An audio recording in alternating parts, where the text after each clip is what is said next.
bertawassul atau menjadikan wasilah, perantara, ya.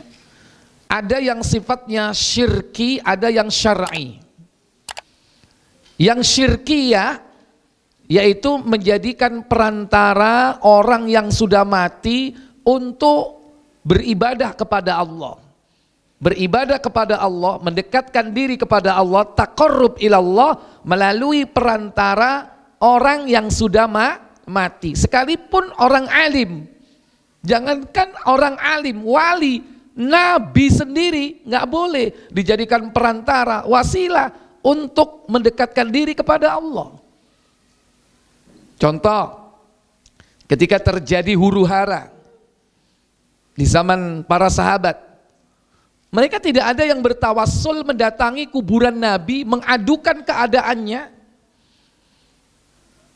tapi langsung minta kepada Allah. Karena Allah perintahkan, ud'uni astajib lakum, mintalah kalian kepadaku, niscaya aku akan kabulkan.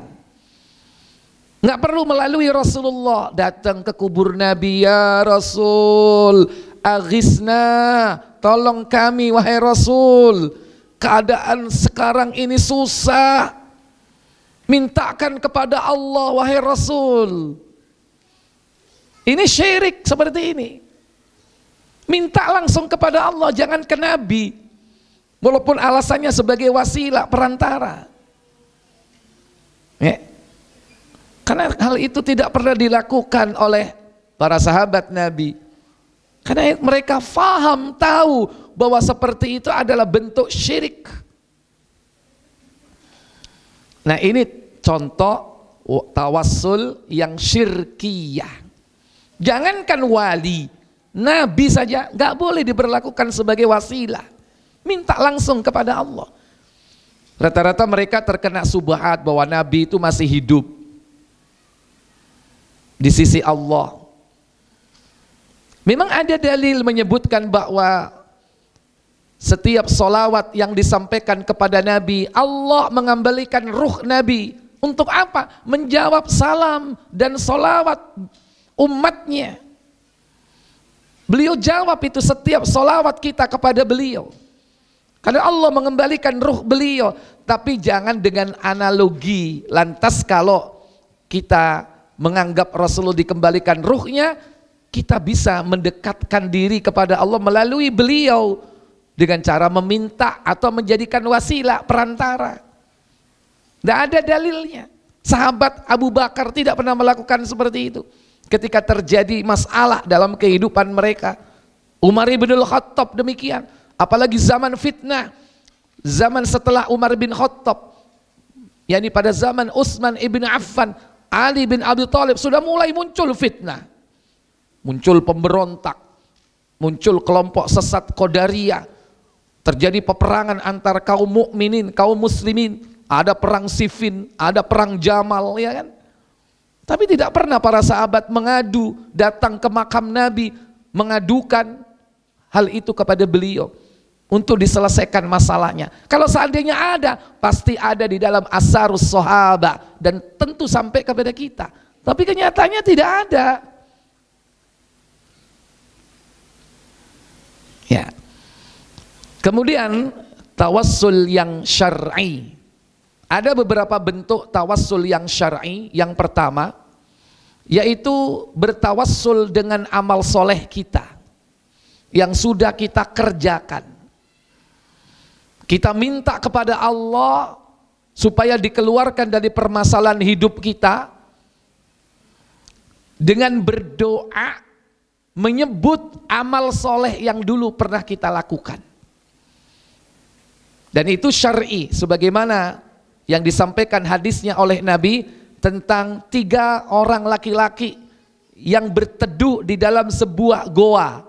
Karena hujan lebat, ketiganya masuk, batu besar menggelinding dari puncak bukit menutup mulut goa. Sehingga mereka kemudian berkata, berdoalah kalian, mintalah kepada Allah dengan amal-amal soleh kalian yang dulu kalian lakukan dalam rangka mencari ridho Allah, ikhlas karena Allah.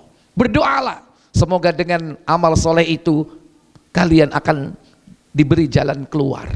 Berdoalah orang pertama wahai Allah, aku memiliki ibu dan bapak yang sudah tua renta, hidup bersamaku, dan seorang istri dan beberapa anak yang masih kecil. Setiap hari wahai Allah, selalu aku memerah susu, dan orang pertama yang aku beri minum adalah ibu dan bapakku, baru kemudian anak-anakku.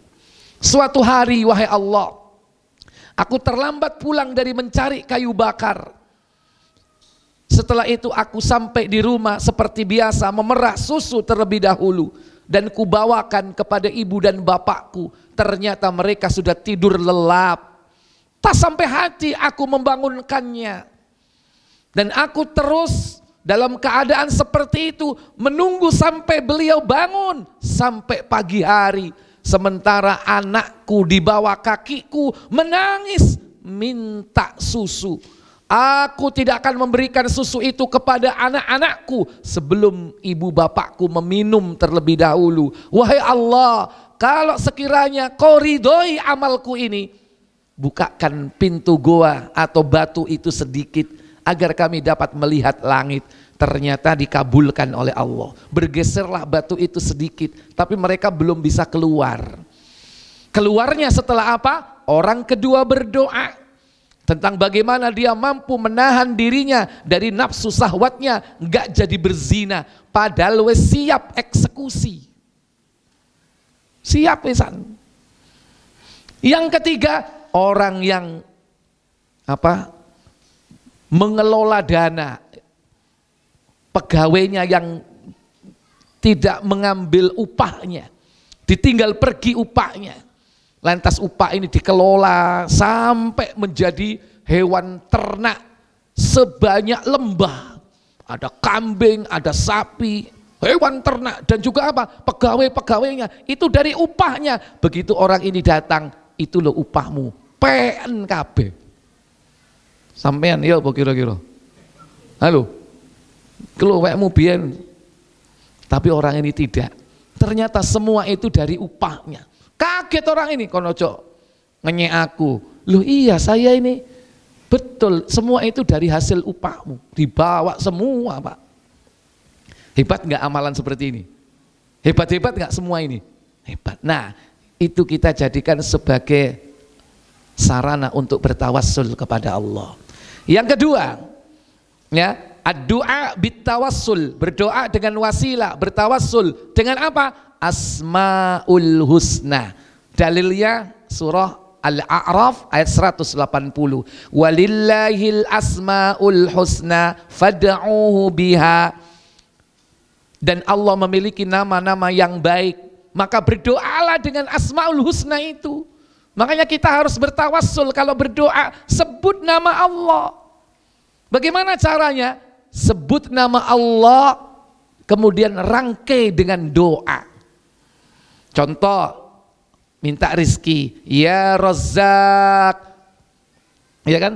Allahumma rzuqni, wahai Allah rizkilah aku, atau beri aku rizki, birizkin halalan thayyibah, dengan rizki yang halal dan baik. Ya Razzaq, dipanggil Allah yang maha pemberi rizki. Mau bertobat, panggil Allah, ya Tawwab, tub alaina, wahai yang menerima tobat, kami bertobat kepadamu. Dirangkai dengan permintaan dan doa. Itu caranya. Ya Arhamar Rahimin, irhamna. Itu caranya begitu. Bukan dipotong-potong, dibaca kenceng-kenceng, serempengan. Dipotong Asmaul Husna, ya Rahman, diwoco ping 1000, ya Rahman, ya Rahman, ya Rahman, ya Rahman, ya Rahman. Bukan begitu caranya memanfaatkan Asmaul Husna. Ya Rahman, ya Rahim, ya Rahman, ya Rahim, ya Rahman, ya Rahim. Ya Hadi, ya Alim, ya Khabir, ya Mubin, ya Hadi, ya Alim, ya Khabir, ya Mubin, ya Latif, ya Latif, ya Latif, ya Latif, ya Latif. Bukan begitu memanfaatkan Asmaul Husna itu. Mintalah kepada Allah dengan nama-nama itu. Ya Latif, ultuf qalbi, wahai yang maha lembut, lembutkan hatiku. Bil Quran, dengan Al-Quran. Wasunnah, dengan sunnah. Minta kepada Allah, panggil nama Asmaul Husnanya itu. Dan Bapak Ibu, hebatnya apa? Rata-rata doa yang diajarkan Nabi yang maksur itu semua ada Asmaul Husnanya. Contoh ketika Ramadan, saat malam Lailatul Qadar, apa yang kita ucapkan? Allahumma innaka afuwun tuhibbul afwa fa'fu anni. Minta maaf. Kita panggil Allah apa? Wahai Allah yang maha pemaaf. Di Tirmidzi ditambah Karim, yang mulia. Allahumma innaka afuwun karimun. Wahai Allah yang maha pemaaf lagi maha mulia. Tuhibbul afwa, cinta kepada kemaafan. Fa'fu anni, maafkanlah aku. Di dalam Sahih Abu Dawud kalau mohon ampun, minta maaf, apa? Rabbighfirli wa tub alayya innaka antat tawwabur rahim. Rabbighfirli, ampuni aku, wa tub alayya, aku bertobat kepadamu. Ya kan? Permintaannya dua kan? Ampun dan tobat. Apa ucapannya? Innaka anta, sesungguhnya engkau adalah at-tawwab, yang maha penerima tobat, ar-rahim, yang lagi penyayang.